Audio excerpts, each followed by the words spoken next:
Bom dia, igreja. Para quem eu não cumprimentei, tudo bem? Que bom ver todo mundo aqui de novo, mais um domingo. Queria convidar vocês a se colocarem em pé.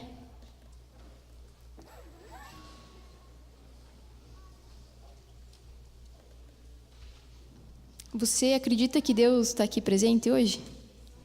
Amém? Se Deus estivesse aqui agora na tua frente, o que você diria para Deus? Quais seriam as tuas palavras? Obrigado. Que você tenha a oportunidade de dizer isso para Deus hoje. Obrigado. Se você tem alguma coisa para pedir, se você tem alguma coisa para desabafar com Deus, que esse seja o momento. Às vezes nossa semana é corrida, às vezes é desleixo nosso mesmo, a gente acaba nem tendo esse tempo com Deus, mas que essa manhã possa ser o tempo que você tem com Deus. Que essa manhã seja um momento de você cantar o nosso Rei, cantar as músicas, porque às vezes a gente não consegue nem falar, mas que nosso canto possa chegar até Deus. Amém? Deus, nós queremos te agradecer, Pai, por tantas bênçãos e por tudo que o Senhor tem feito por nós. Que nessa manhã, Deus, o Senhor nos perdoe, Deus, daquilo que temos sido, das nossas fraquezas, dos nossos pecados, mas que o nosso louvor possa chegar até Ti, Deus. Que o Senhor nos receba essas músicas, Deus, como forma de gratidão, Deus, em nome de Jesus. Amém.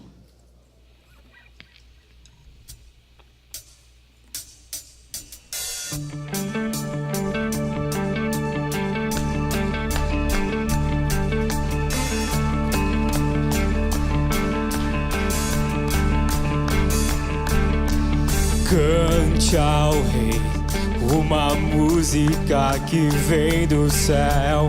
Cante ao Rei com gratidão, pois Ele ouve com brados de louvor. Exalte o nome de Cristo. Você pode cantar, Rei? Cante ao Rei uma música que vem do céu. Cante ao Rei com gratidão, pois Ele ouve com brados de louvor. Exalte o nome de Cristo.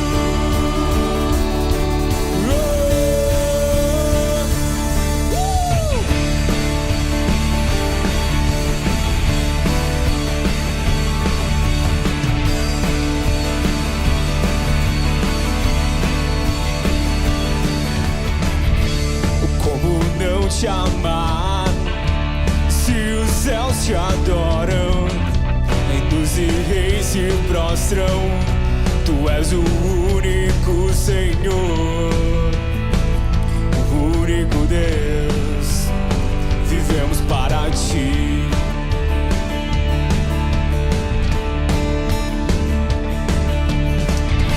O Teu amor liberta, a Tua luz nos guia com ardente chama. Tu és o único Senhor, o único Deus. Vivemos para Ti.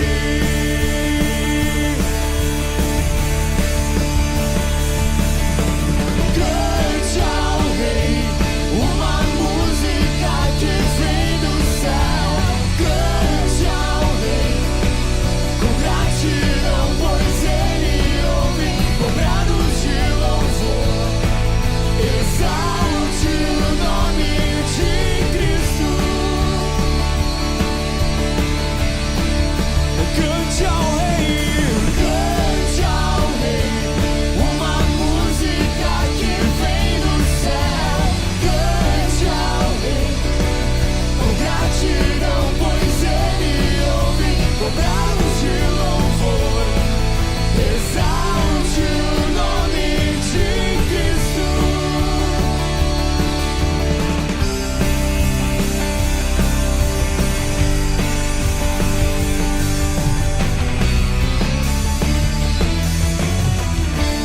Como não te amar, se os céus te adoram, reinos e reis se se prostram. Tu és o único Senhor, o único Deus. Vivemos para ti.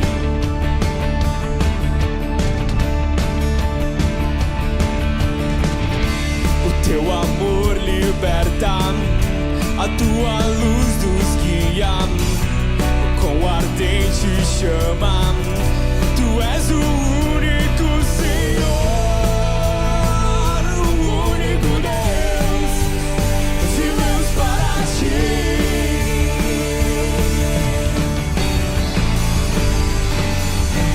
Cante ao Rei uma música que vem do céu.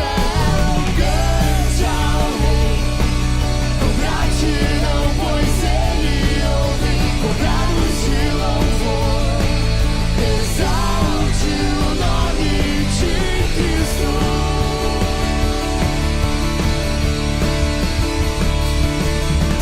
Cante ao Rei uma música que vem do céu.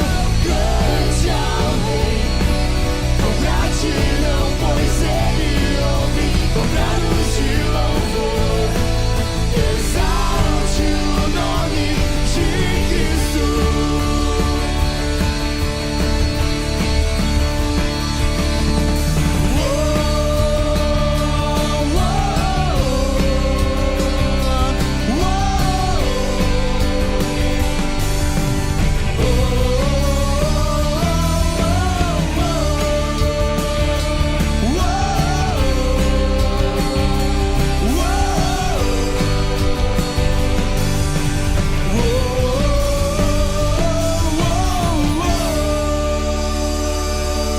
Você pode dar uma salva de palmas para Deus?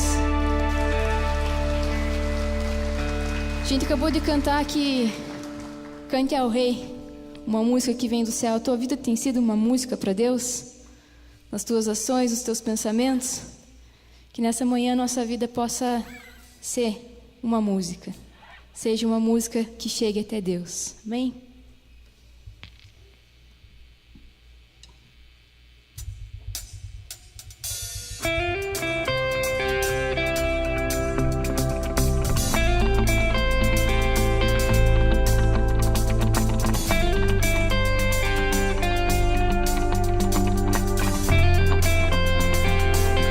Se eu erguer minhas mãos sem meu coração, se eu cantar sem viver, sem valor será. E tudo que eu fizer, e tudo que eu falar, seja para adorar e te fazer sorrir. E que minha vida cante a ti, que minha vida cante a ti. Eu quero demonstrar tua vida em mim e te fazer sorrir. Que minha vida cante a ti.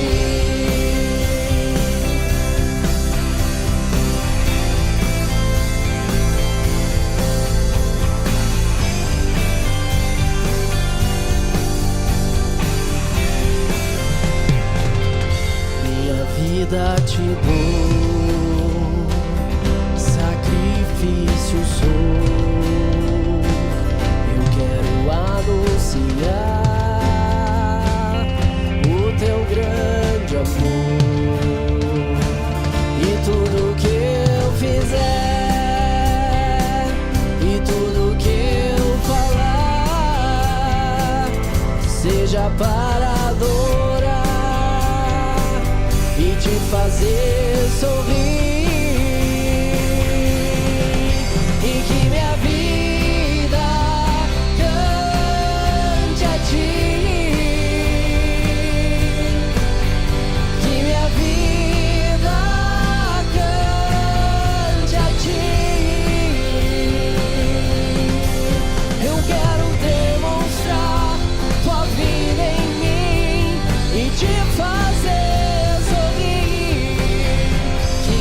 vida cante, e que minha vida cante a ti. Que minha vida cante a ti. Eu quero demonstrar tua vida em mim e te fazer sorrir. Que minha vida cante a ti. Aleluia,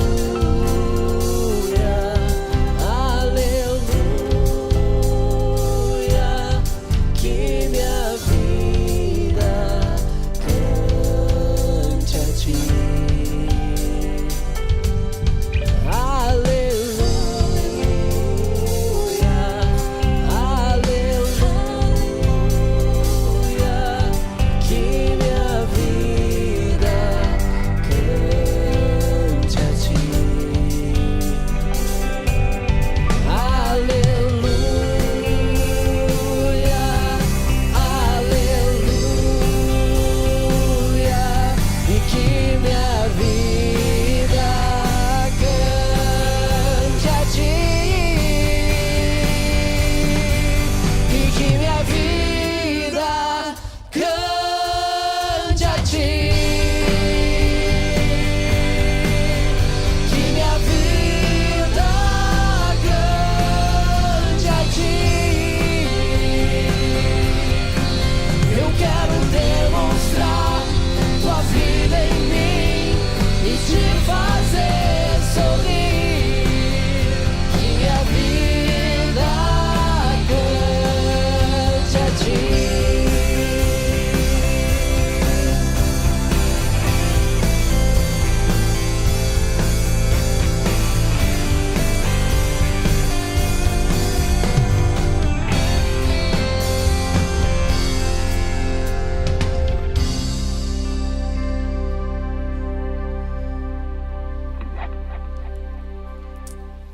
Conhecido salmo de todo mundo diz assim: o Senhor é meu pastor e de nada eu terei falta. Em verdes pastagens me faz repousar e me conduz às águas tranquilas, restaura o meu vigor. Guia-me nas veredas da justiça por amor do seu nome. E mesmo quando eu andar por um vale de trevas e mortes, não temerei perigo algum, pois o Senhor está comigo. Assim como as estações, a nossa vida ela é feita de ciclos. Às vezes a gente para e fica olhando aquele relógio antigo de parede e fica olhando os ponteiros. E às vezes o ponteiro parece não passar. Só que assim como o verão traz memórias boas para todos nós, sorrisos, dias quentes, às vezes a gente está que nem uma árvore plantada e as folhas começam a cair no outono. A gente começa a secar, os dias começam a parecer um pouco mais cinzas, né? E de repente chega o inverno. E às vezes o inverno é tão duro com a gente que a gente nem percebe, né? Quando ele começa, nem quando ele termina. Mas assim como as estações, a vida nos ensina nessa espera pela primavera a gente ter e a redescobrir sobre a paciência. E com a paciência também a esperança. E nesses dias de desesperanças e desesperos, a gente tem em quem cair. A gente tem em quem se jogar. Porque o Deus que me guia a águas tranquilas e a pastos verdejantes é o mesmo Deus que está comigo quando eu passar lá pelo vale da sombra da morte. E esperança é saber que a primavera vai chegar. Pode chegar o outono, o inverno, mas a primavera também vai chegar. E esperança é saber disso, que a primavera é dele, mas o inverno e o outono também estão na palma da mão dele. A mesma mão que segura a primavera e o verão também segura o inverno e o outono. Que a nossa vida seja assim de esperança somente nesse nome, Jesus Cristo. Que a tua esperança seja qual for, sobre o que for, que recaia somente em Jesus Cristo. Amém?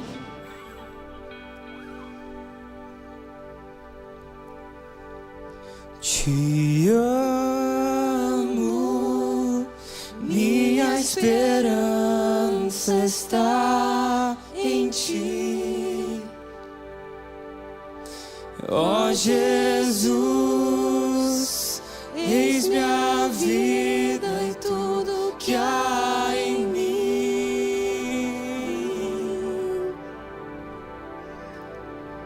Te amo, minha esperança está em ti. Ó Jesus, eis minha vida e tudo que há em mim.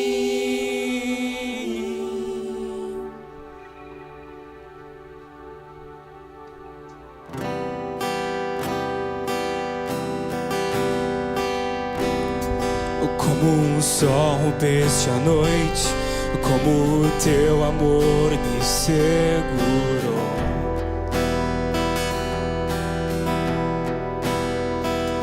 Quando fraco me senti, sobre os ombros carregado fui.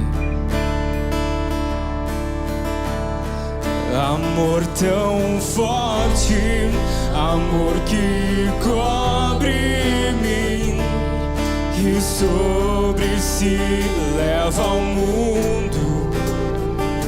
Te amo, minha esperança está em ti.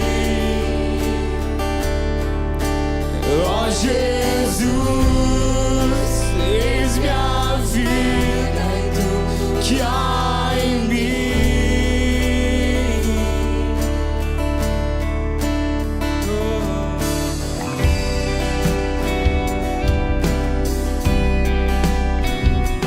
Na montanha perto estás, contigo eu passo o deserto.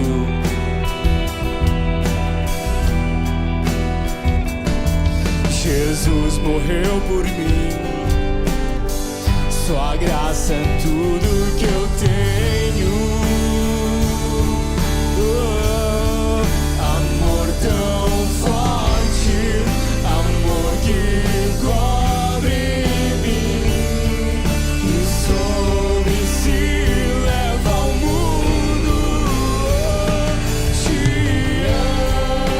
amo, minha esperança está em ti. Ó Jesus, eis minha vida e tudo que há em mim. Oh, te amo, minha esperança está em ti. Ó Jesus, eis minha vida e tudo que há em mim.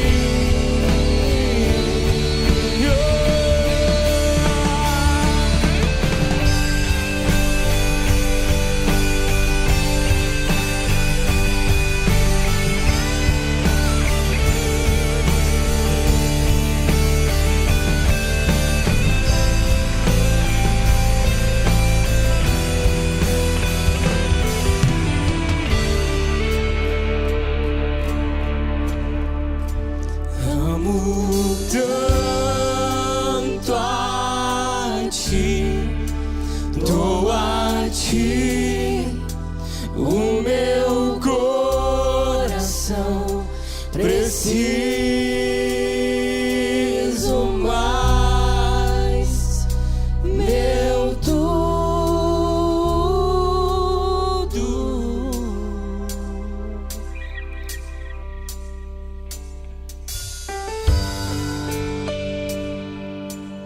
Senhor, que nessa manhã somente o Senhor seja a nossa esperança, Deus.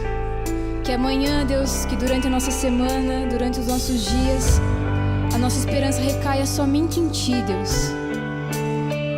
Que nos dias de verão, nos dias de inverno, nós possamos perceber, Deus, que é só Tua graça que nos basta, Pai.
Vazias, mas viva em Tuas mãos.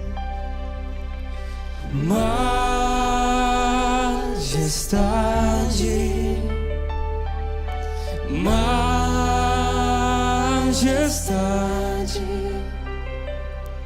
para sempre transformado serei na beleza da Tua majestade.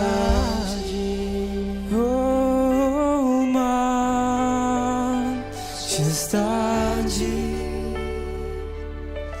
majestade,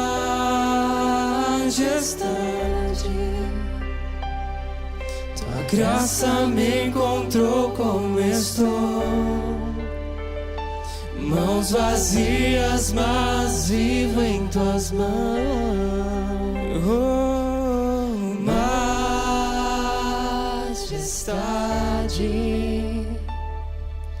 majestade,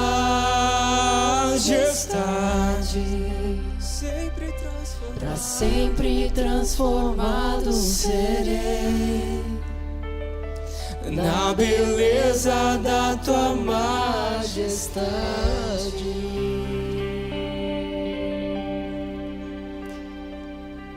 Que quando você mergulhar num mar de incertezas e as suas certezas ficarem em dúvida, que essa cruz seja a tua certeza.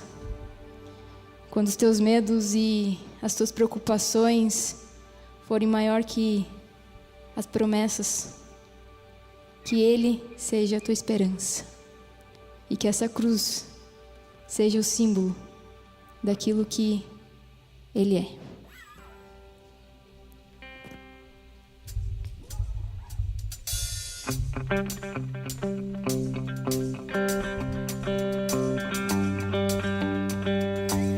Durante essa próxima música, você que é membro da nossa igreja, está convidado a trazer os dízimos e as ofertas como forma de gratidão a esse Deus, amém?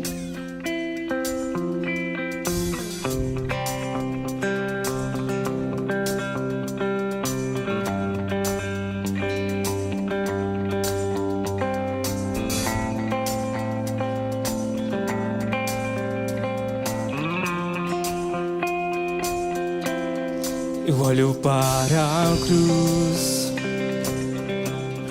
e para a cruz eu vou do seu sofrer participar, da sua obra vou cantar. Meu Salvador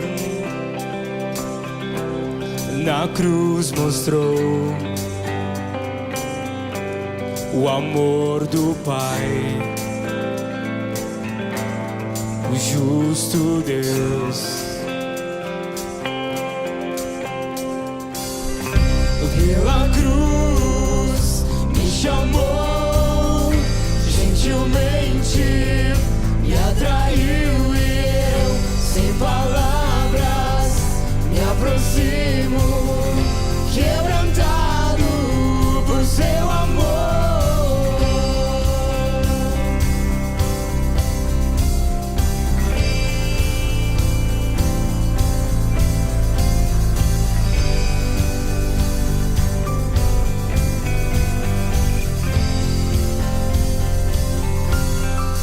imerecida vida, de graça recebi, por tua cruz, da morte me livrou e trouxe minha vida. Eu estava condenado, mas agora pela cruz eu fui reconciliado.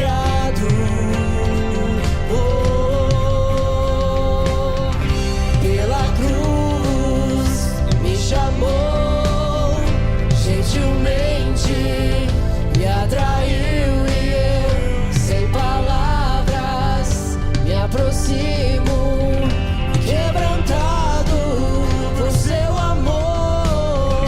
Pela cruz me chamou gentilmente, me atraiu e eu, sem palavras, me aproximo, quebrantado por seu amor.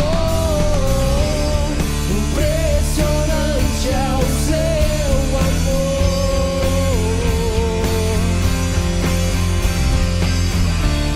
que me redimiu e me mostrou o quanto é fiel. Impressionante é o seu amor,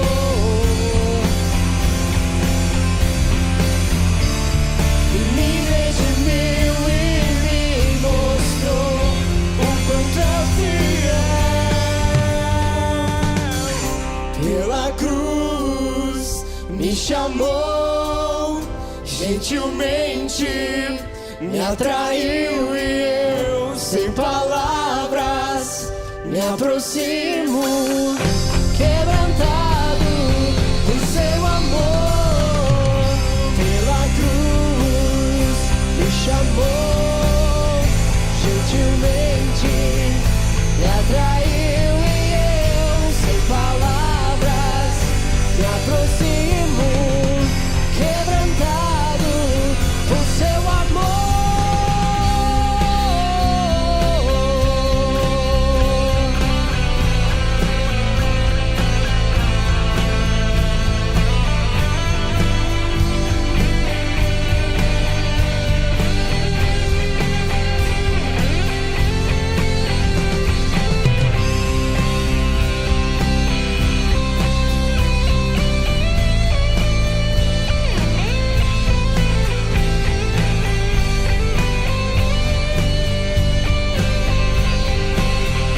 Quebrantado por seu amor.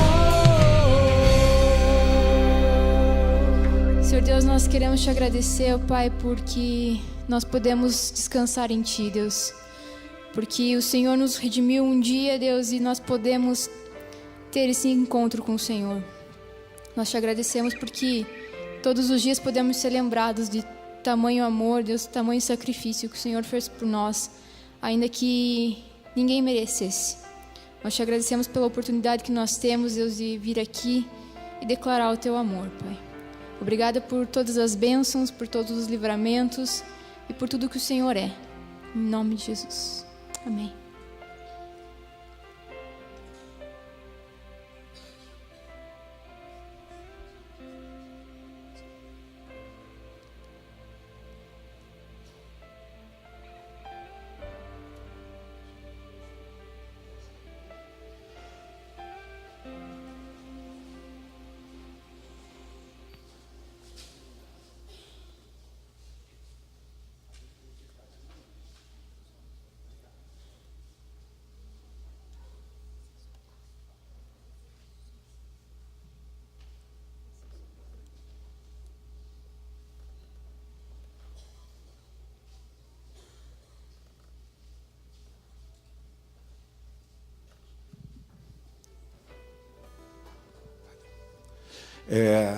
Bom dia, irmãos e irmãs. Tudo bem com vocês? Eu queria que a gente tivesse um momento de oração agora, de intercessão. Só que eu estou com um temor no meu coração para conduzir esse momento de oração pelo nosso país. Nós estamos vivendo dias de polarizações tão terríveis, onde tudo que você disser poderá e será usado contra você no tribunal do Facebook, do WhatsApp, do Instagram. E o meu coração está apertado, porque está angustiado. Eu estou angustiado, eu não sei se você está angustiado, mas eu estou muito angustiado. Por isso que eu acredito que devemos orar. Orar. Eu pedi para a Maiara depois repetir para a gente aquela canção Majestade, quando a gente afirma: te amo, minha esperança está em ti. Na verdade, a Igreja de Jesus precisa rever a sua esperança. Ela precisa rever os seus fundamentos, a sua crença. A gente tem vivido momentos de polarização tão terrível, onde a gente vê irmão e irmã unido pela mesma cruz, se ferindo mortalmente, simplesmente por conta de ideologia política. Isso é terrível. Isso significa que a nossa fé foi para segundo plano. Isso significa que Jesus já não é mais a nossa esperança, mas que a nossa esperança está firmada em alguma coisa que eu acredito. Nós vivemos tempos muito complexos e pelos quais nós precisamos orar e orar e orar e orar e depender de Deus. Se você não acredita em oração mais, eu queria te desafiar a acreditar, porque é o que funciona quando se trata do reino de Deus e quando se trata de questões espirituais. Eu queria te desafiar a voltar a crer no Senhor Jesus Cristo. Eu temo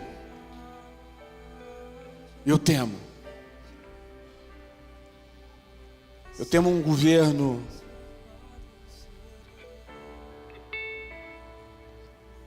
onde as decisões possam ser tomadas de forma intempestivas, no calor do grito, no bater na mesa. Eu temo. Eu temo um afrouxamento moral daquilo que a gente acredita e vê, e tenta praticar, pelo menos como igreja que crê no Evangelho de Jesus Cristo. Eu temo os extremos. Eu temo os dois extremos. Talvez eu já esteja sendo julgado por alguém, talvez dizendo assim: está em cima do muro, pastor? Eu não estou em cima de muro nenhum. Se Jesus Cristo se chama muro, então é nele que eu estou. Você pode falar. Mas eu quero dizer para vocês que esses extremos que têm levado muitos de nós aqui a se ferir, tem muita gente ferida aqui dentro um pelo outro, eles não me representam. Não representam o reino de Deus. Não representam a vontade de Deus. Não representam a justiça de Deus. Eu apanhei esses dias nas redes sociais porque eu publiquei o seguinte: que justiça, que nem a ideologia de direita e nem a ideologia de esquerda que impera no nosso país produz justiça. A única instituição, e ela é divina, capaz de produzir justiça, é o reino de Deus, através do Evangelho de Jesus Cristo. Crente que espera que a justiça seja feita através de homens e governantes, não é crente o suficiente no Evangelho, ou não entendeu o Evangelho de Jesus Cristo. Eu temo o autoritarismo do outro lado, eu temo, mas eu temo também esse comunismo ou socialismo. Aí você pode dizer: pastor, não é comunismo, é socialismo. Não é não. A direita brasileira é esquizofrênica e a esquerda brasileira é esquizofrênica. Tem um monte de coisa de comunismo misturado com socialismo de um lado, tem um monte de coisa de fascismo e também do outro lado tem. Um chama o outro de fascista E se você for pesquisar realmente o que é, se dá o trabalho de fazer isso, vai ver o que é fascismo, você vai encontrar dos dois lados opressão. Vai encontrar. Falam muito do discurso do Bolsonaro, mas leia também o plano de governo do Haddad. 47 vezes pelo menos aparece lá, regulamentação, regulamentação.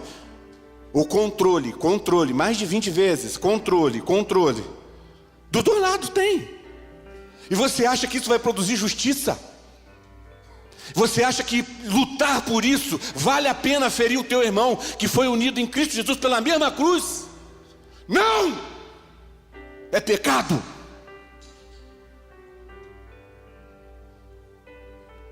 Está na hora de nós voltarmos os nossos olhos para o Senhor Jesus Cristo e nos arrependemos da baderna, de participar dessa baderna que viveu no nosso país. Eu tenho medo do autoritarismo, falei aqui, tenho medo da esquerda, tenho também. Entra num site chamado Portas Abertas. Uma missão que existe há mais de 60 anos, que dá suporte para irmãos que fazem parte da igreja perseguida. Pesquise Coreia do Norte, pesquise China, pesquise Cuba, a igreja lá. Pesquise como funciona. Pesquise. Invista tempo nisso. Nós precisamos nos dobrar diante do Senhor e pedir: Senhor, tenha misericórdia. Se tem uma oração que cativa o meu coração nesse momento, é a oração de Josafá.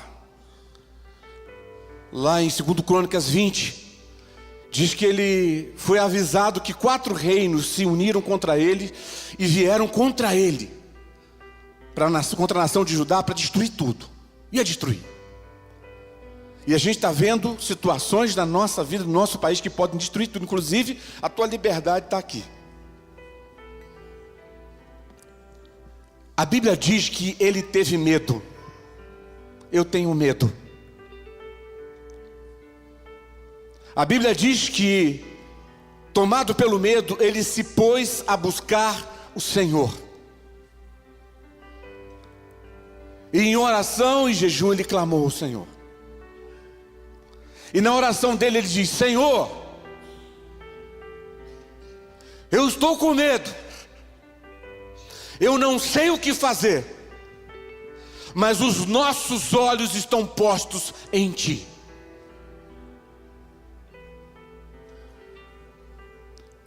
Que Deus tenha misericórdia da nação brasileira. Que Deus tenha misericórdia da igreja brasileira, que tem permitido que algumas cores de ideologias políticas, seja de onde for, seja de que lado for, se sobreponha às cores, os valores do reino de Deus. Eu convido a igreja que eu amo, se você tiver liberdade para dobrar os seus joelhos e puder fazer isso, que onde você está, se ajoelhe. Se você tiver alguma dificuldade, não tem problema, permaneça sentado. Mas eu quero convidar você para orar. Invista um tempo de clamor pelo Brasil, pelas eleições que nós vamos ter esse segundo turno. Que Deus tenha misericórdia de nós. E se Deus decidir que tem que vir juízo, amados, vamos aguentar o tranco, porque se vem é porque nós precisamos. Dobre o seu joelho e ore pela sua nação.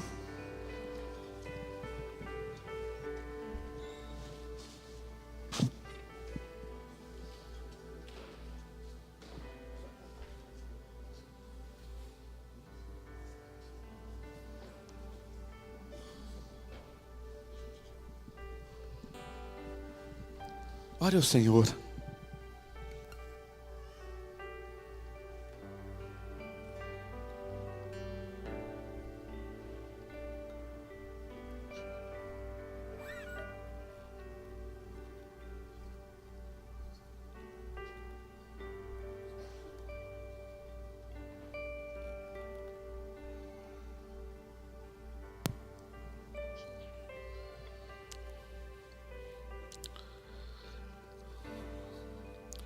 Senhor,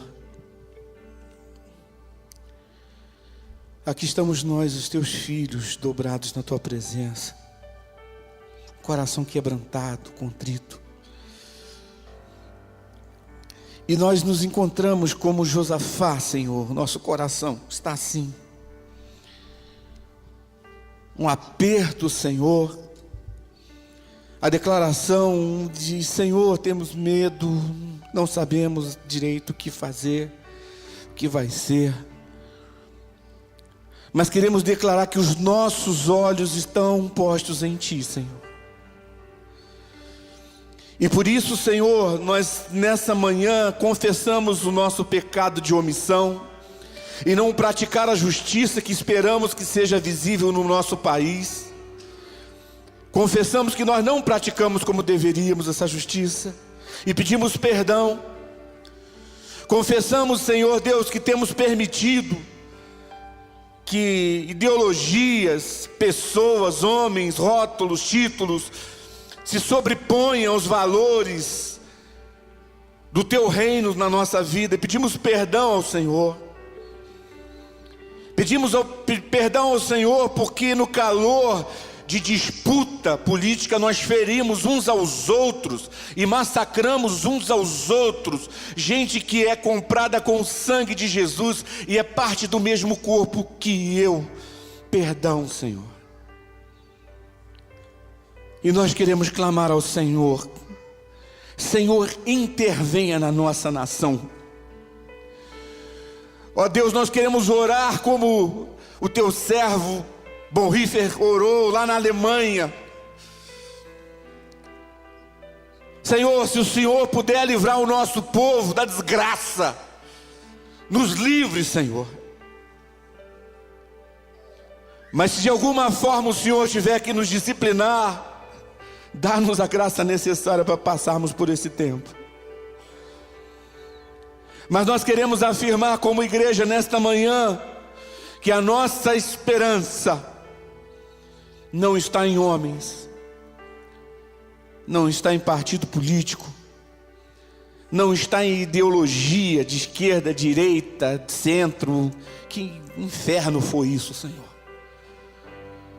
A nossa esperança está no Senhor, no nosso Deus, no Criador e Autor da vida, o Senhor de todas as coisas, aquele que nos amou a ponto de encarnar através do seu Filho Jesus, morrer na cruz em nosso lugar, perdoar os nossos pecados, ressuscitar ao terceiro dia para nos dar vida e vida de qualidade, vida abundante. A nossa esperança está no Senhor. Se viver essa esperança nos levar a sangrar aqui nessa terra, que assim seja.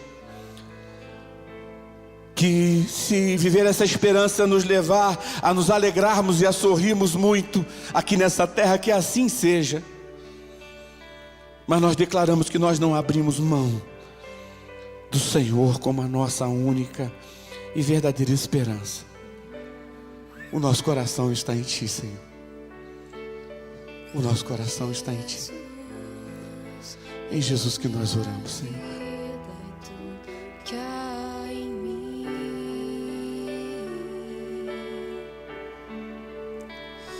Te amo, minha esperança está em Ti. Ó Jesus, eis minha vida e tudo que há em mim.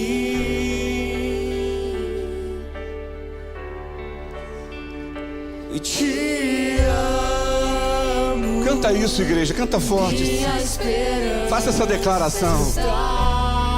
A despeito de qualquer coisa que possa estar passando no teu coração, pensamentos, tendências, declare isso. Mais uma vez, te amo, te amo. Nós vamos insistir nessa frase. Te amo, minha esperança está em Ti. Declare com o coração. Ó Jesus, eis minha vida e tudo que há em mim. Ainda mais uma vez, te amo.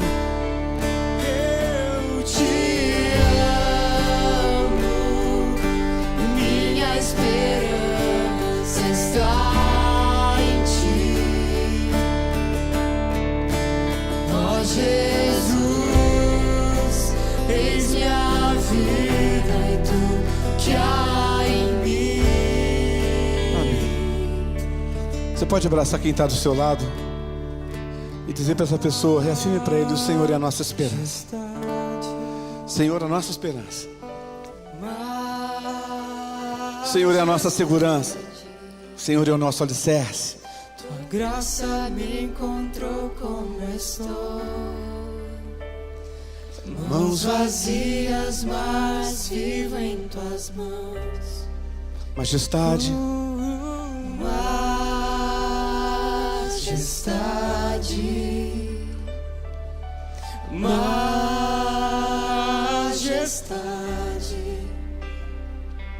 Para sempre transformado serei na beleza da tua majestade. Amém, amém. Deus abençoe seu coração. Seu coração esteja nele, amém? Amém. Antes da gente prosseguir, tem alguns recados que eu queria passar para vocês. O primeiro é que no último domingo desse mês nós vamos estar fazendo a recepção de novos membros. Algumas pessoas serão batizadas, outros serão recebidos por transferência, jurisdição, são as várias formas que nós temos. Então, se você tem frequentado a nossa comunidade, se sente bem aqui, entende que Deus te quer aqui e ainda não oficializou a relação, pode procurar um dos pastores. Aqueles que já deram os nomes, já fiquem tranquilos, porque a gente já pegou o nomezinho de vocês. A gente vai entrar em contato para fazer um encontrão, conversar, como isso vai ser direitinho. Mas quem ainda não fez, né, não, já tomei uma decisão por Jesus, só que eu não fui batizado ainda, quero selar isso, com a minha fé com o batismo. Você pode nos procurar e nós vamos marcar um encontro para conversar e preparar essa grande festa que será no último domingo. Tudo bem? Tranquilo? Marco Maia, vem cá, meu nego, carequinha, igual eu. Só que a barba dele ainda é preta. Mas você vai me alcançar ainda, Marcão. Marcão tem um recado pra gente também. Vai alcançar, não vai, Marcão?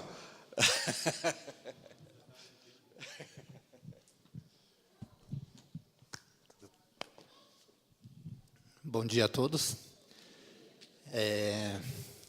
O recado aqui é para as crianças de 2 a 12 anos, para todos.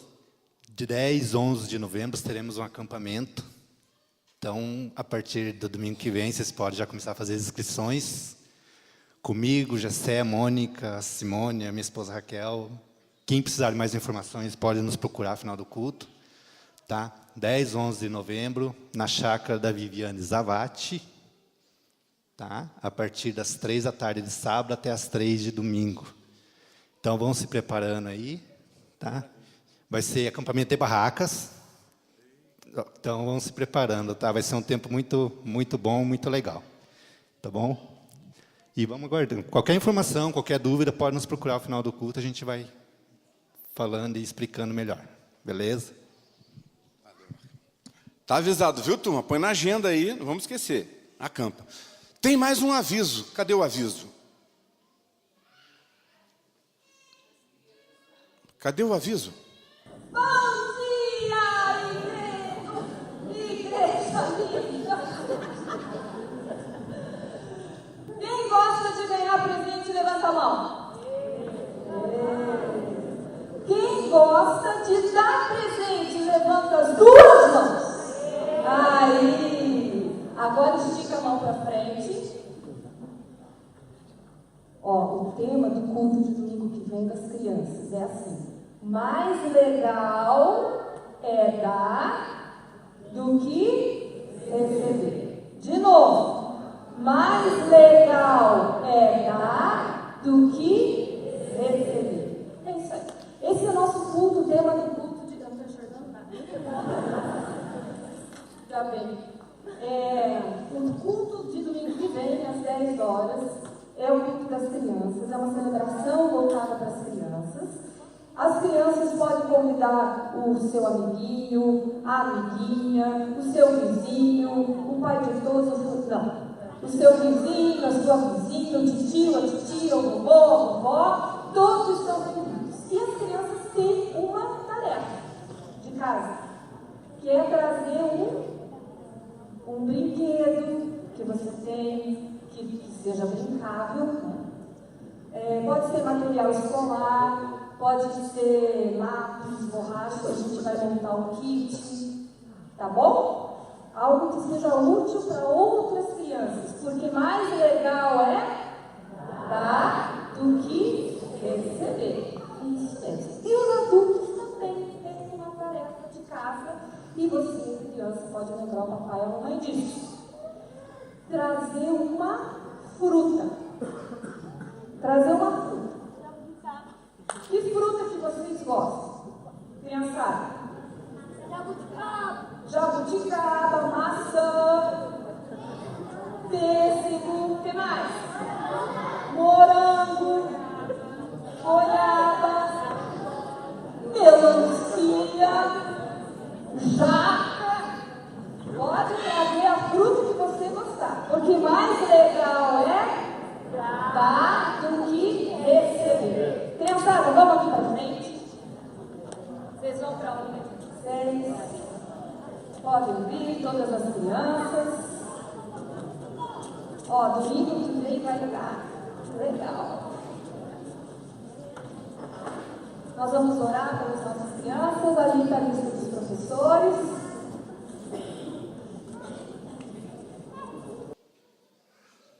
Aí, tá vindo mais gente. Vamos orar então? Senhor Jesus, o Senhor lembra aquele dia que as crianças estavam indo até o Senhor e até alguns adultos achavam que as crianças iam te atrapalhar, mas aí o Senhor falou: ei, não, as crianças não me atrapalham, não. Eu gosto das crianças, eu amo as crianças, eu gosto quando elas vêm até mim. E hoje, Deus, essas crianças estão aqui, vindo até o Senhor também.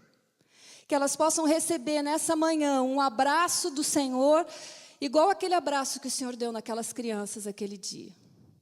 Abençoa, Senhor, os professores, que o Senhor cochiche no ouvido deles aquilo que o Senhor quer contar para eles hoje. Para que eles conheçam mais do Senhor, para que eles conheçam mais do Teu amor e possam sair daqui essa manhã sabendo que eles são muito amados pelo Senhor, muito bem-vindos ao Senhor. Nós oramos a Deus em nome de Jesus. Amém. Podem ir.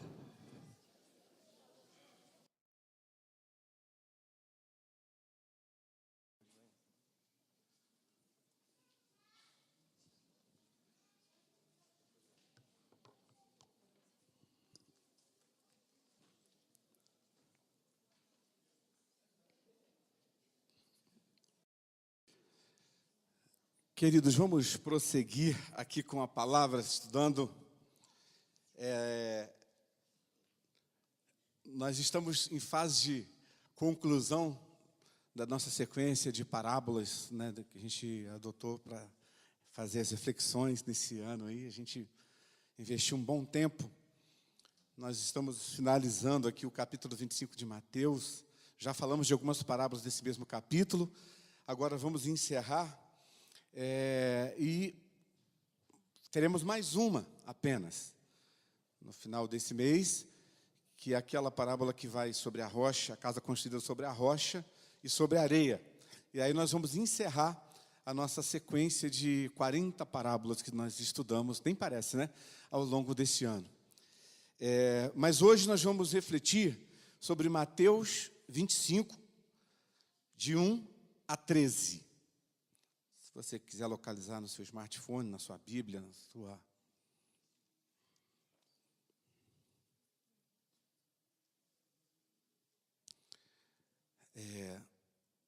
Acharam aí? Diz assim: o reino dos céus, pois, será semelhante a 10 virgens que pegaram suas candeias ou lamparinas ou tochas, seria talvez a melhor tradução aqui, e saíram para encontrar-se com o noivo. 5 delas eram insensatas ou tolas, e 5 eram prudentes. As insensatas pegaram suas candeias, mas não levaram óleo consigo. As prudentes, porém, levaram óleo em vasilhas juntamente com suas candeias. O noivo demorou a chegar. Aqui foi ao contrário, normalmente a noiva demora, aqui o noivo demorou a chegar. E todas ficaram com sono e adormeceram. À meia-noite ouviu-se um grito. O noivo se aproxima, saiam para encontrá-lo. Então todas as virgens acordaram e prepararam suas candeias. As insensatas disseram às prudentes: deem-nos um pouco do seu óleo, pois as nossas candeias estão se apagando.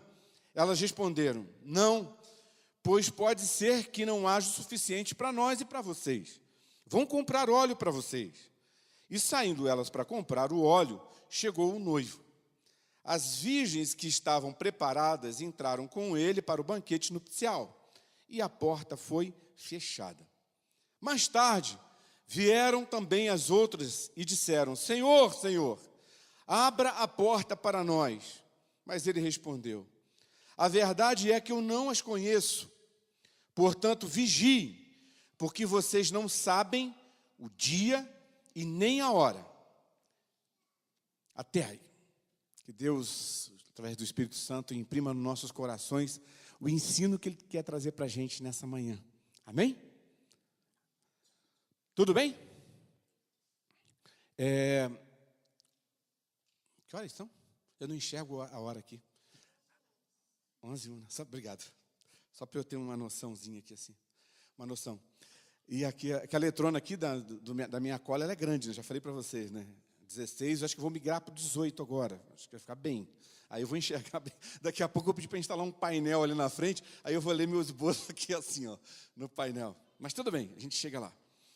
Uma coisa interessante aqui, Jesus sempre, quando ele ia trazer algum ensino através de parábolas, ele usava situações do cotidiano das pessoas. Era do dia a dia.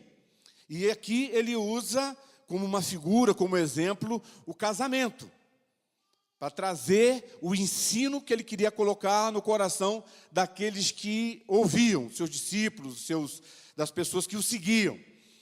E aqui, essa questão do casamento ela é interessante, porque a gente pode, às vezes, por não conhecer bem a cultura naquela época, confundir, por exemplo, achar que esse noivo aqui ia casar com 10. Na verdade, não é isso. Ele não ia casar com 10. Na verdade, essas virgens que acompanhavam eram moças, amigas da noiva, normalmente solteiras, que quando havia o brado de que o noivo estava vindo da casa dos pais dele, para buscar a noiva na casa dos pais dela, para levar para a casa dele, e aí celebrarem a festa do casamento, essas moças iam ao encontro, não havia iluminação pública, luz elétrica, né, com tochas, aquelas tochas, um pedaço de madeira, pano envolvido ali, e com esse iluminando o caminho para o noivo. Então fazia um certo cortejo, iluminando, dizendo: olha, o noivo está chegando para buscar a noiva. Então esse é o contexto dessa situação aqui. Aí se encontravam, eles entravam, o noivo pegava a noiva, e ainda acompanhado dessas meninas, eles levavam até a casa dos pais dele, lá já tinha uma suíte preparada, e eles passavam uma semana lá, numa de mel. Acho que não só, né? Festando uma semana, aí acho que intercalando ali com a suíte, fora da suíte, sabe, as coisas assim. Mas é uma coisa interessante, o casamento daquela época. E por que Jesus Cristo está trabalhando esse tema e usando essa questão do casamento, a chegada do noivo, a possível demora? Porque a comunidade cristã do início, e eu creio que a comunidade cristã, ao longo da sua existência, mas naquela época ela esperava ansiosamente que Jesus, após a sua ressurreição, fizesse o quê? Fizesse o quê? O que ele tinha prometido? Que voltaria. E eles tinham essa expectativa. Nós estudamos Atos aqui, alguns anos atrás, nos grupos pequenos, e vimos isso. Que o tempo todo a comunidade cristã já tinha expectativa, Jesus vai voltar a qualquer momento para buscar os seus, para celebrar essa festa de casamento, onde sela o encontro definitivo de Cristo com a igreja, havia essa expectativa.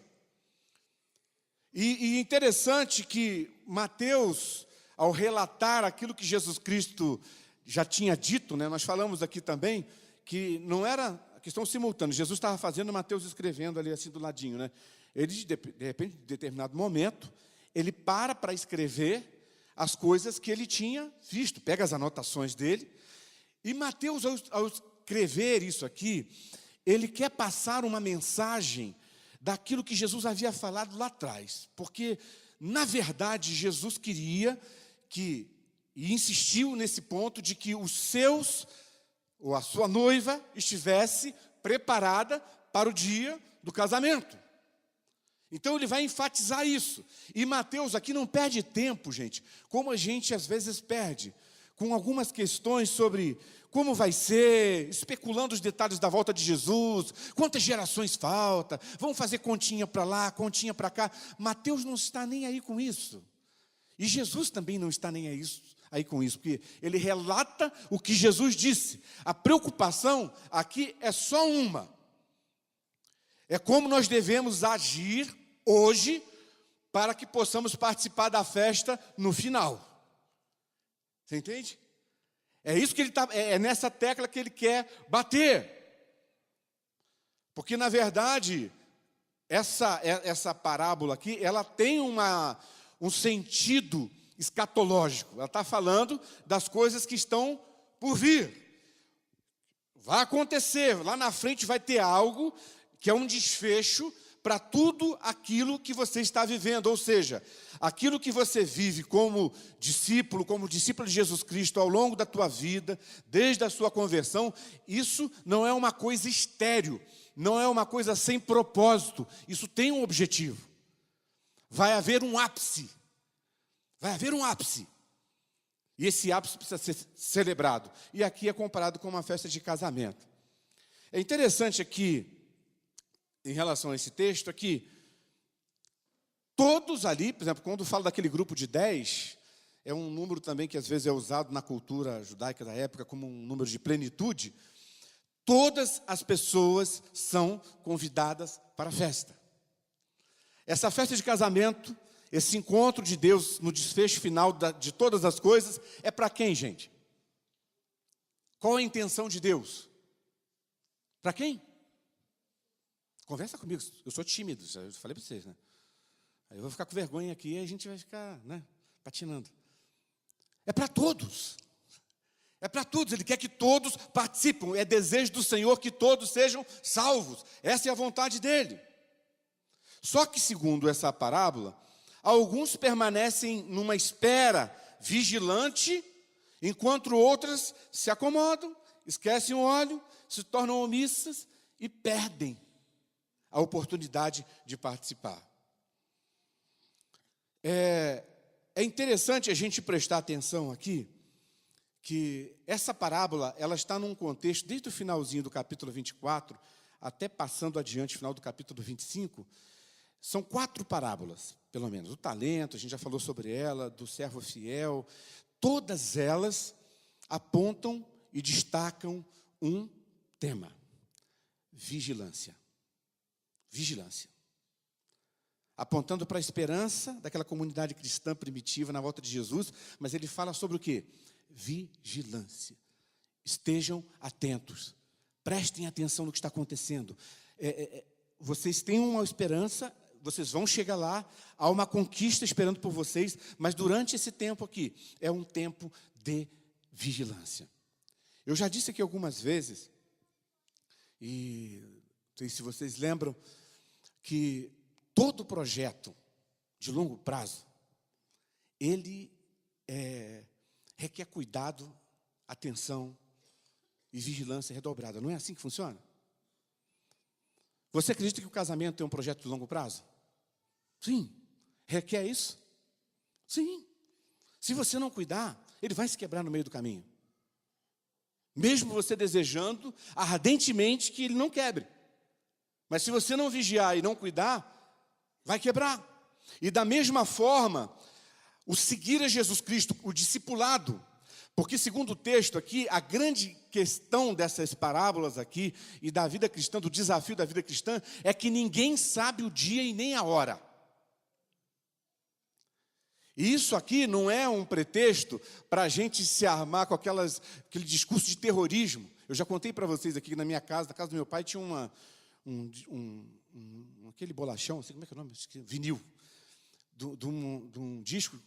Era assim, um lado inteirinho, gente. Não, eram os dois lados. Chamado A Última Trombeta. Não sei se alguém já ouviu falar nisso. Já ouviu falar? Meu Deus do céu, que desespero que era aquele negócio. O povo gritava, o carro batendo, som de carro batendo. Sabe, um terrorismo. Eu ficava... depois daquela semana, eu acho que depois que eu ouvi aquele negócio, eu ficava pelo menos uns 3 dias sem cometer pecado. Não, eu tentando não cometer pecado com medo. Esse é um terrorismo que não cabe no Evangelho da Graça. A questão da vigilância não tem a ver com, não, eu vou ficar aqui, porque se Jesus me pega no flagrante. A questão não é essa. A questão não é Jesus me pegar ou não pegar no flagrante. A questão é eu honrar aquilo para o que eu fui chamado para ser e viver dessa forma. Essa é a vigilância, porque, na verdade, estar vigilante é estar em missão.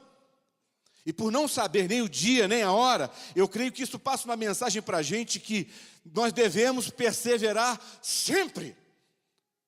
Vigilantes, sem afrouxar, porque o projeto é de longo prazo, nós passaremos por tentações, nós seremos tentados a desanimar, a desistir, mas nós precisamos estar alertas. E aqui, uma coisa que Mateus, no evangelho dele, ele diz que é bem interessante, que o que ele chama a atenção para a gente é o que a gente vai fazer entre um período e outro. O momento que você conheceu a Cristo e o momento que Jesus vai voltar. Como que você vai viver aí? Não colocando como uma condição para, mas porque você é quem é, você vive da forma proposta por ele aqui.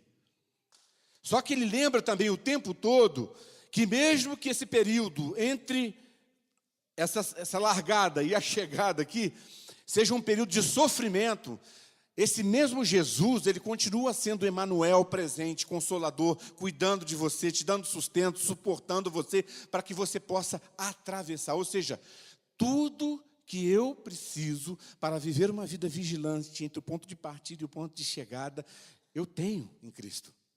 Eu não estou sozinho. Isso não significa que eu não vá chorar.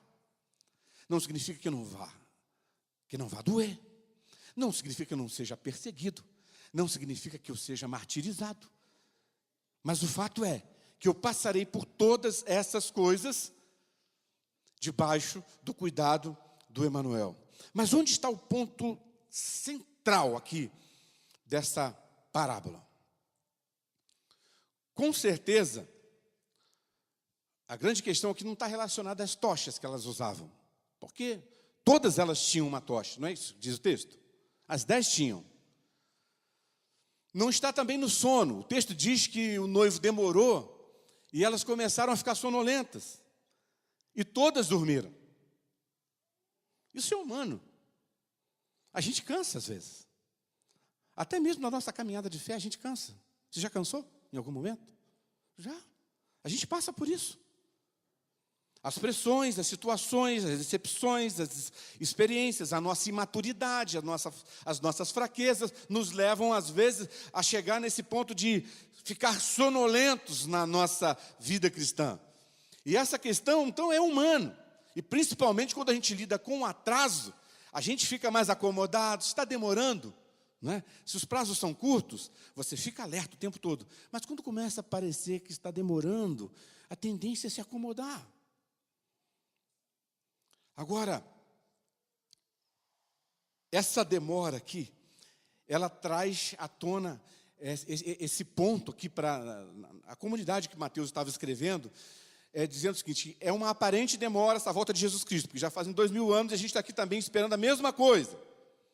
Só que a aparente demora não deve ser motivo para não estar vigilante. Ou seja, nós precisamos estar vigilantes o tempo todo. O que significa isso? Nós somos convocados para uma vigilância ativa. O que é uma vigilância ativa? Não é só o sentinela. Quem que já prestou serviço militar sabe. O sentinela, ele está ali, usando os seus sentidos, ele está de olho nas coisas. Quando eu prestei serviço militar, lá no Rio, na Baixada, amada Baixada Fluminense, aí no quartel que a gente tirava serviço, onde eu servi, tinha um posto de vigilância, que era o 2, era no meio do mato, era uma área de empaiolamento de milhares de quilômetros quadrados. Então, tinha um posto de vigilância que era lá no meio do mato. Aí, a ordem, o ensinamento era o seguinte: você diz alto lá, né? Identifique-se. Aí, se a pessoa não se identifica, você dá um tiro para cima, certo, Eliseu? Estou falando certo? E aí, depois, já sabe o que pode acontecer. Nesse posto de vigilância 2, o sargento falava assim: olha, nesse posto aqui, se chegar alguém, você dá o tiro e depois você pergunta. Porque era lá no meio do mato. Ou seja, você era obrigado a estar atento e vigilante, porque com as tuas funções aqui aguçadas, para você perceber se o inimigo estava chegando naquele lugar. Aqui não é diferente, só que é mais do que simplesmente atenção, é uma vigilância, essa vigilância que se espera pela bodas do Cordeiro, pela festa do Cordeiro, pelo final desse tempo, é uma vigilância ativa. Ativa. Então, a grande questão aqui, o que vai fazer diferença, que o ponto central não é tocha, não é o sono, não é nada disso, mas é se tem ou não tem azeite suficiente para permanecer vigilante. E o que seria esse azeite aqui, segundo a parábola? Há uma tendência grande de se interpretar sempre o óleo ou o azeite na Bíblia, comparando com o Espírito Santo, não é isso? Com o Espírito Santo. É comum. Só que aqui nesse texto não cabe essa comparação. Porque, em relação ao Espírito Santo, ou você tem ou você não tem. Entendeu? E aí, ele tem o controle ou não tem. Você pode entristecer o Espírito Santo, mas você não tem um nível de Espírito Santo assim marcadinho do lado que vai dizendo assim: baixou o nível, aumentou o nível de Espírito Santo, tem menos Espírito Santo, tem mais Espírito Santo. Não tem isso. Ele é uma pessoa, ele habita. Aqui, a melhor interpretação, meu filho, para essa questão do óleo aqui, é o entendimento que os rabinos naquela época de Jesus tinham a respeito do óleo, que simbolizava ações de justiça. Ações ou atos de justiça. Isso tem a ver com o texto, na sequência aqui que Jesus Cristo fala, verso 25, capítulo 25 ainda, do 34 a 46, ele diz assim: que atos de justiça são esses? Então o rei dirá aos que estiverem à sua direita: venham benditos de meu Pai, recebam como herança o reino que lhes foi preparado desde a criação do mundo. Aí Jesus explica por quê. Aí aqui a gente viu que são esses atos de justiça que devem permanecer na nossa vida, desde o momento da nossa conversão até a volta de Jesus, o que significa uma vigilância ativa que nos qualifica para receber aquilo que Deus preparou para nós. Ele diz: tive fome e vocês me deram de comer. Tive sede e vocês me deram de... Fui estrangeiro e vocês me acolheram. Necessitei de roupa e vocês me vestiram. Estive enfermo e vocês cuidaram de mim. Estive preso e vocês me visitaram. Aí os justos responderam: Senhor, quando te vimos com fome e te demos de comer, ou com sede e te demos de beber? Quando te vimos como estrangeiros e te acolhemos, ou necessitado de roupas e te vestimos? Quando te vimos enfermo ou preso e fomos te visitar? E ele responderá: digo-lhes a verdade, o que vocês fizeram a algum dos menores irmãos, a mim o fizeram. Eu não estou falando aqui que a ação social, e não é isso que a Bíblia está dizendo também, qualifica as pessoas para o céu. Nem estou dizendo que a salvação depende das obras. Não é isso que o texto está dizendo. A salvação é um ato único da graça de Deus. Mas o salvo não consegue viver de outra forma nessa vigilância ativa, senão praticando atos de justiça.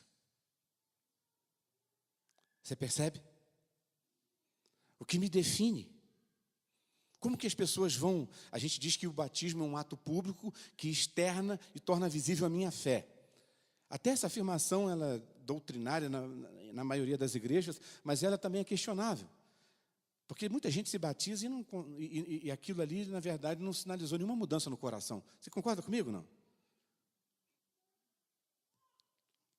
Batizou. Batiza achando que o batismo em si vai fazer um milagre, vai transformar. Não vai fazer.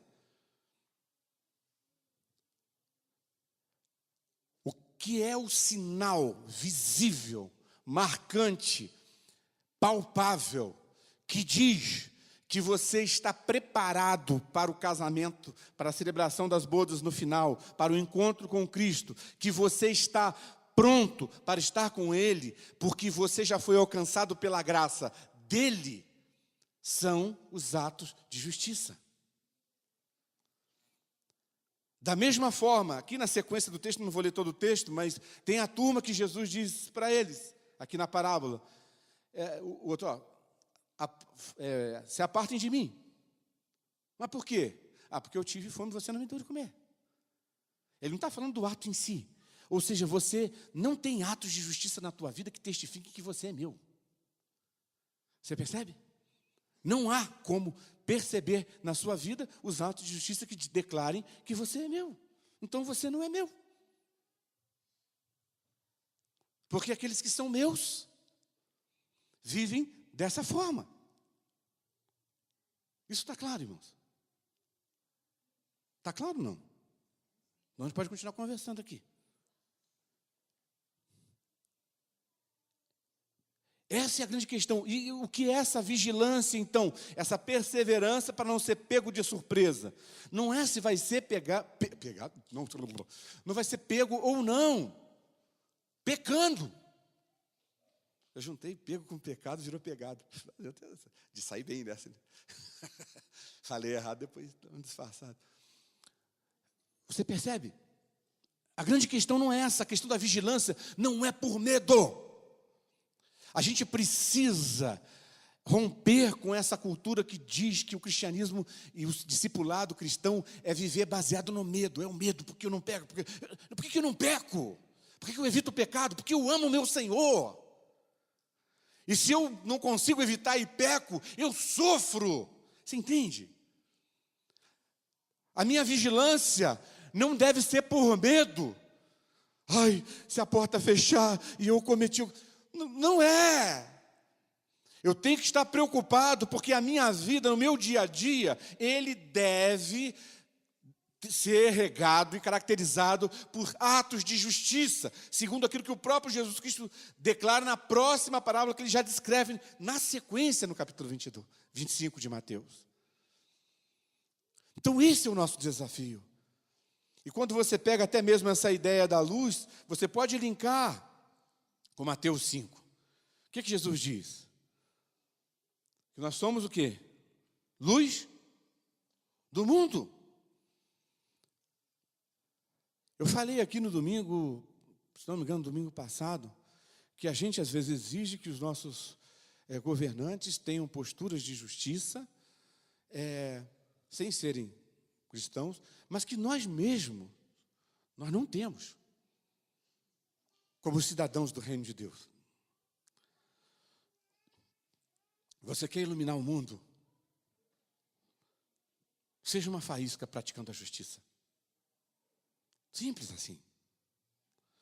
Mas que diferença eu posso fazer nesse mundo, na minha cidade que seja? Vai fazer diferença. Porque se todos pensarem que não tem condição, a igreja se torna inútil. Sal sem sabor, lâmpada debaixo do armário. O que o Senhor propõe para nós é que nós sejamos influência. Influência. Em todos os segmentos da sociedade, influenciando com essa luz e transformando com essa luz.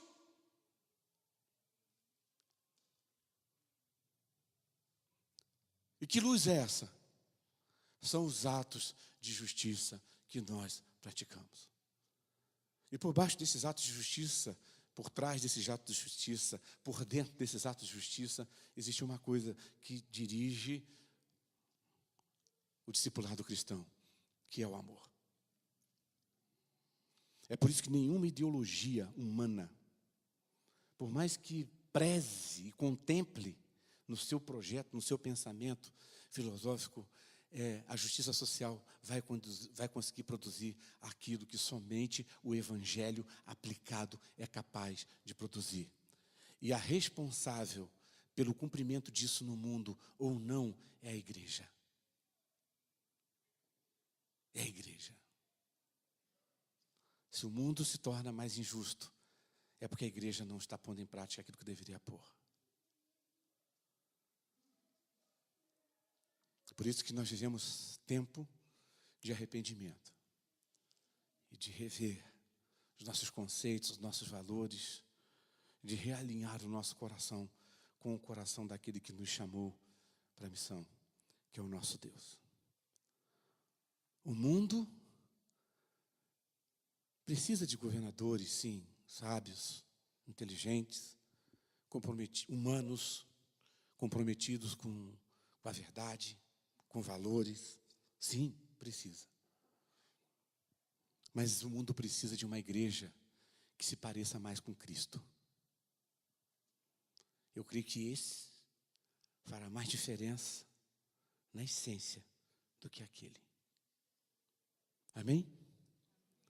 Que o Espírito Santo ministre o seu coração e nos ajude como igreja a entender o que essa palavra de Deus traz para nós nessa manhã. Vigilância ativa. De que forma? Praticando a justiça. O que é praticar a justiça? Leia Mateus 5, 6 e 7. E se empenhe para o resto da tua vida para pôr em prática isso. Amém? Vamos orar mais uma vez? Só antes de nós orarmos, o pastor Tiago está internado no hospital. Nosso Molico, né? Esse é o apelido dele, carinhosamente, não sei porquê, chamam ele de Molico. Mas ele teve uma infecção, acho que na terça para quarta, mais ou menos, e a infecção ficou assim foi meio fortinha e afetou, desequilibrou a questão da diabetes, né? Que ele tem a diabetes, e ele precisou ser internado, mas já está bem. Estava lá só equilibrando aí o que faltava. Provavelmente hoje ele tem alta, volta para casa, né, para continuar dando trabalho para agir. Beleza? Então, aqueles que oraram, aqueles que sabiam, que não sabiam, orem e agradeçam a Deus aí por essa vitória na vida dele. Vamos orar por nós aqui.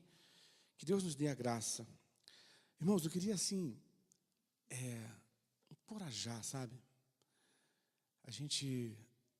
Algumas coisas vão cansando para a gente, sabe? E acho que deve acontecer com você também. Por exemplo, aquelas coisas de querer... Tem sempre um monte de estratégia para ser a igreja do momento, a igreja que isso, a igreja que aquilo, a igreja que aquilo. Eu queria dizer para você, não deixe teu coração ser seduzido por isso, não. Não queira ser a igreja da moda. Nem abandone a tua comunidade para ser a igreja da moda, para seguir a igreja da moda. Seja discípulo de Jesus onde Deus te plantou. Seja um pequeno Cristo. Curta os momentos que você vive aqui. Aqui eu fico... Algumas canções aqui parece que me levam para o céu. Outras me levam à reflexão. Não deixa passar uma canção que é tocada aqui sem que teu coração se dobre diante do teu Deus.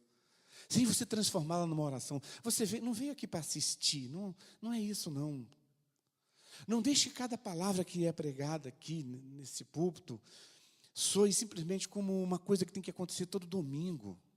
Entenda como uma verdade de Deus. Cheque isso na Bíblia. Vê se tem coerência. E aí, se você encontrar coerência nisso que está sendo dito aqui com a palavra de Deus, aplique na tua vida. Se empenhe em aplicar. Não deixe a vida levar você assim, sabe? Não. Ore. Separe tempo na tua casa para você com Deus. Tem um tempo de oração. Tua família. Ore. Gente, o tempo passa. E o dia de viver com Deus é hoje. E quando você vive com Deus hoje e aplica o Evangelho hoje, você se torna um pequeno Cristo como instrumento nas mãos do Senhor para a transformação de tantas vidas. Hoje, onde Deus te plantar. Aplique essa palavra de hoje na tua vida. Decida por uma vigilância ativa. Cuide dos atos de justiça na tua vida. Escolha os atos de justiça. Tua carne vai dizer não em algum momento. Tua vontade vai dizer não. Teu cansaço vai te fazer dormir. Mas enfrente isso e pratique. E glorifique ao Senhor com isso. E seja instrumento nas mãos do Senhor, para que o reino de Deus se torne visível onde Ele nos plantou. Amém? Obrigado, Deus, por esse tempo. Obrigado por Tua palavra. Obrigado pelas canções que cantamos. Ajuda-nos, ó Deus, para que possamos pôr em prática aquilo que o Senhor tem nos ensinado. Nós dependemos do Senhor, totalmente do Senhor. Que o Teu Espírito Santo continue nos incomodar e falar conosco. Não nos deixe esmorecer, não nos deixe ficar acomodados diante da aparente demora da sua volta, mas que possamos entender que nessa aparente demora, na verdade, o que há é longanimidade, a paciência do Senhor, e dando oportunidades para que mais e mais pessoas se dobrem diante de Ti, entendam o Teu Evangelho, sejam transformados por Ele. Ajuda-nos a perseverar, Pai. E, Senhor Deus, nós nos colocamos diante do Senhor, mesmo orando pelo nosso país, pelas eleições, para que o Senhor nos oriente na escolha e nas decisões a respeito dos votos daqui a alguns dias. Ainda assim, nós oramos por nós mesmos, Igreja do Senhor, para que, Senhor Deus, o maior farol de justiça, a maior luz de justiça, os atos mais visíveis de justiça, sejam aqueles praticados através da Tua Igreja brasileira, Senhor. Livra a Tua Igreja brasileira, começar por nós aqui, das tendências egoístas de vivermos a nossa fé, e ajuda-nos a praticar uma fé que é pautada pelo amor a Ti, Senhor, sobre todas as coisas, com todas as forças, com todo o entendimento, e o amor ao próximo como a nós mesmos. Ajuda-nos nessa caminhada. Nós nos entregamos a Ti, Senhor, em nome de Jesus. E que a graça do Senhor Jesus seja sobre a sua vida, como uma chuva boa, tempo certo, que encharque o seu coração e faça dele um solo fértil, para que a boa semente do Evangelho brote, cresça e frutifique.